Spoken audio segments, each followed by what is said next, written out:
السلام عليكم ورحمة الله وبركاته. معاكم سمسمة لتعليم الكروشيه. احنا النهاردة هنعمل مع بعض ايس كاب رجالي.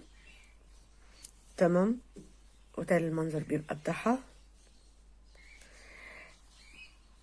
هنشتغل بخيط اليزا كلاسيك، خيط سميك اي نوع، شوفوا انتوا حسب الخيط اللي يبقى معاكم. لو هتشتغلوا بخيط رفيع يبقى هنعمله على فتلتين. تمام، بس قبل ما نبدأ ما تنسوش تشتركوا في القناة لو اول مرة تزوروا قناتي، وتفعلوا زر الجرس عشان يوصل لكم كل جديد، ومنتظرة طبعا تعليقاتكم. قبل ما نبدأ نقول بسم الله.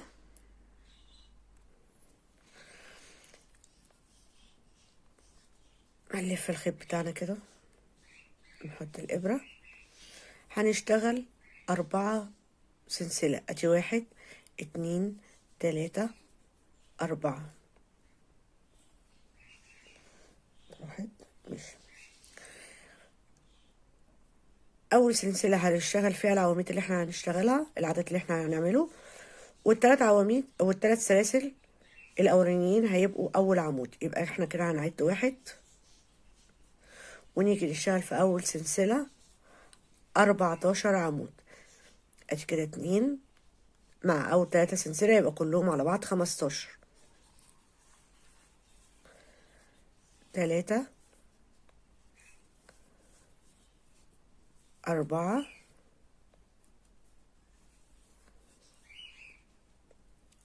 5 6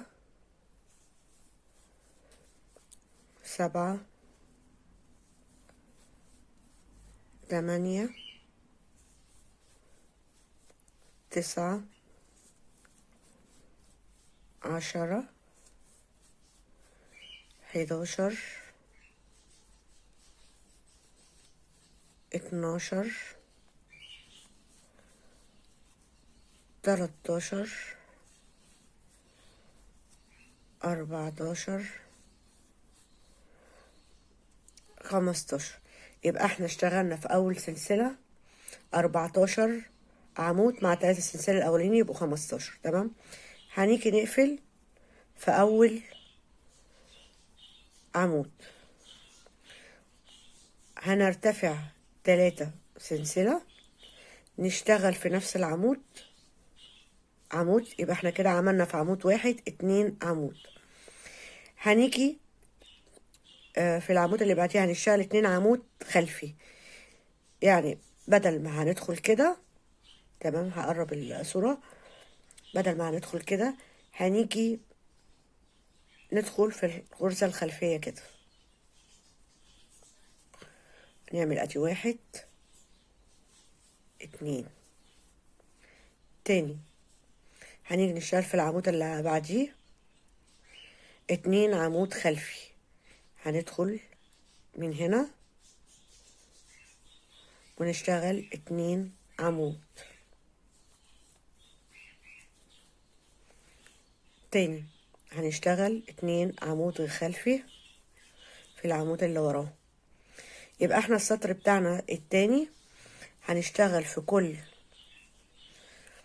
عمود 2 عمود خلفي علشان نوسع الدايرة بتاعتنا. تمام، هكمل السطر وارجع لكم تاني. رجعت لكم بعد ما خلصت السطر. عملنا في كل عمود 2 عمود خلفي. هنقفل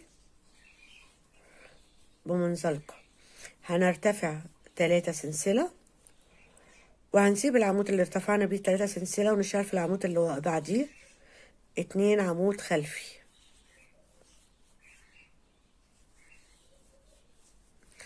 هنشتغل في العمود اللي بعديه عمود 1 خلفي. يبقى السطر التالت هنشتغل عمود خلفي في العمود و2 عمود خلفي في العمود. ادي 1 2. اللي بعديها هنشتغل عمود خلفي في العمود الخلفي. العمود اللي بعديها هنشتغل فيه 2 عمود خلفي.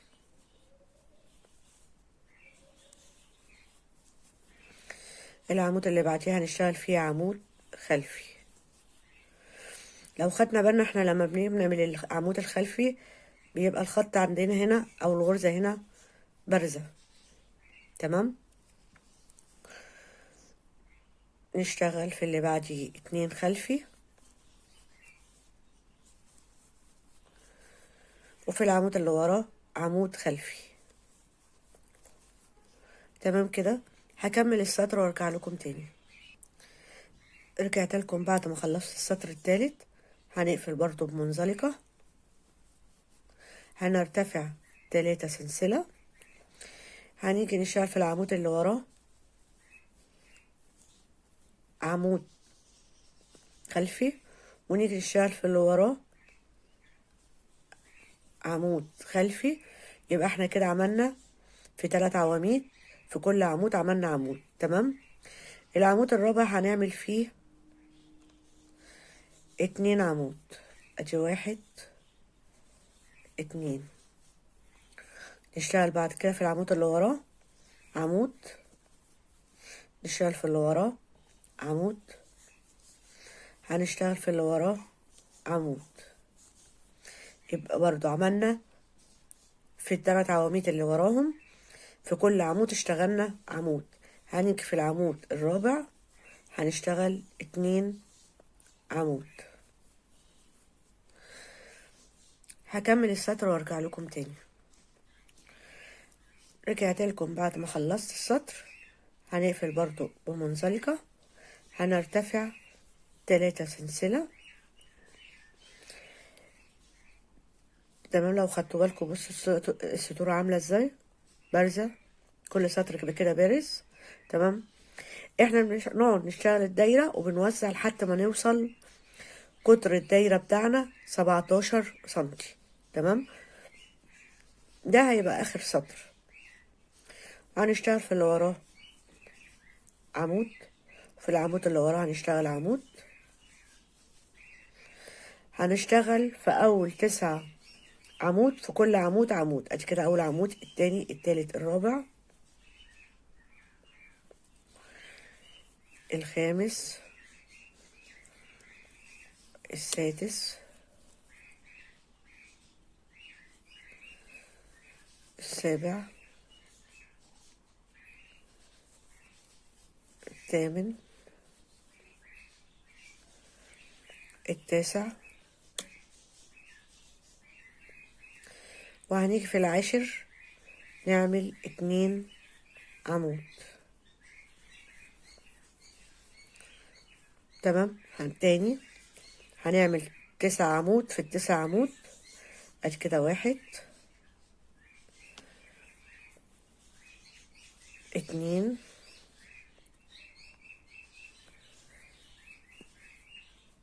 3 4 5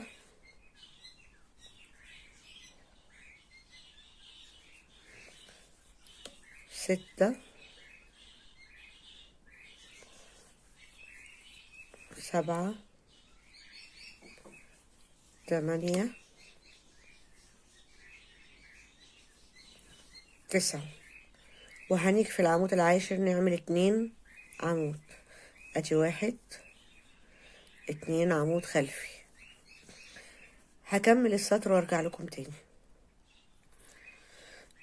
رجعت لكم بعد برضه ما خلصت السطر. هنقفل في اول عمود بسلسلة بمنزلقة، وادي كده وصلنا للقطر بتاعنا. لو قسناه بالمزورة هتلاقيه 17 او 16. تمام. هنبتدي بقى نشتغل في كل عمود عمود. هنرتفع الاول 3 سلسلة، وهنيجي نشتغل في كل عمود عمود خلفي. كده مش هنعمل اي نوع من التزايد خالص.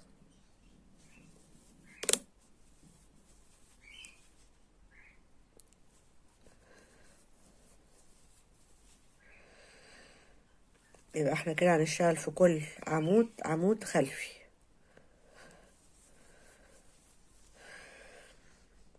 هنفضل شغالين تقريبا 21 او 22 سطر، يعني كلهم على بعض كده هنعدهم هيبقوا 22 او 21 حسب سمك الخيط اللي انت بتستخدميه، وحسب طبعا كل واحد وايده مختلفة، ايدي غير ايدي غير ايد غيرك. تمام. احنا المهم عندنا الطول من اول هنا كده، من اول الدايرة هنقسم الشغل بتاعنا كده لحد ما نشتغل ونوصل 27 سنتي. تمام. جت معاكي 20 سطر، جه معاكي 21 22، طبعا حسب سمك الخيط زي ما قلنا وحسب ايدك. هكمل السطور وارجع لكم تاني. رجعت لكم بعد ما خلصت عدد السطور بتاعي. انا بالنسبة لايدي عملت 21 سطر، 1 2 3 4 5 6 7 8 9 10 11 12 13 14 15 16 17 18 19 20.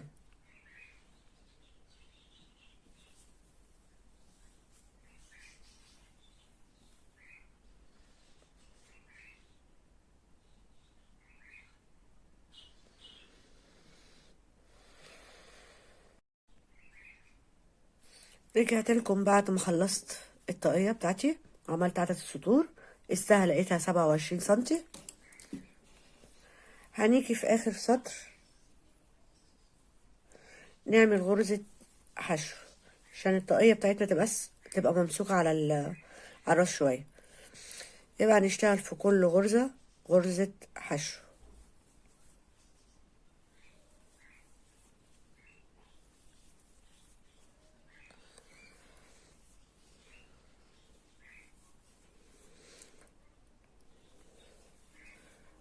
هكمل السطر بغرزة الحشو وارجع لكم تاني. رجعت لكم بعد ما خلصت السطر ثانية بغرزة الحشو. تمام. هنيجي عند اول غرزة حشو ونقفل بمنزلقة.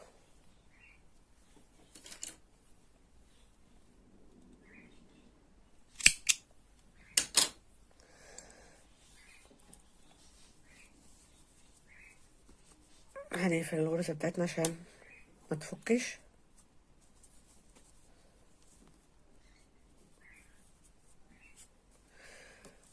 وبكده نكون خلصنا الايس كاب الرجالي.